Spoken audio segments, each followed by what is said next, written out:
Main উদ্যোক্তা আমার ভাইরা আজগার, আমি তো সকলকার নাম জানি না, তবে তাদের সকলকে আমি আন্তরিক কৃতজ্ঞতা জানাচ্ছি আমাকে আমন্ত্রণ জানাবার জন্যে।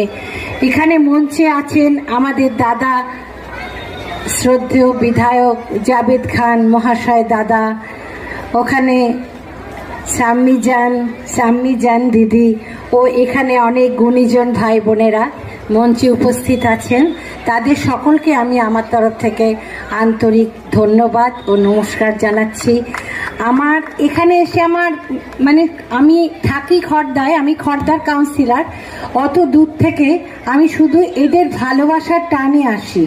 এরা আমাকে এতটাই ভালোবাসে আজগাররা, আমার না মনে হয় যে না, এই প্রোগ্রামটা আমাকে যদি আজগার না বলে আমার কিরকম একটা অভিমান হয় যে আজগার বললো না তো আমাকে। এমনকি সাম্মিজানের সঙ্গে আমার দুদিনের পরিচয়। আমি বলছি, দিদি তোমার অনুষ্ঠানে তুমি কেন আমাকে ডাকছো না? বলছে ঠিক আছে, তোকে এবার ডাকবো। অবশ্যই ডাকবে, আমি আসবো। আর সব থেকে বড় কথা, এখানে তো এই দাদাকে, জাবেদ খান দাদাকে তো দেখে আমি ভীষণ ভালো লাগছে যে ওনার সঙ্গে যে এক মঞ্চে আছি আমি, আমার ভীষণ ভালো লাগছে।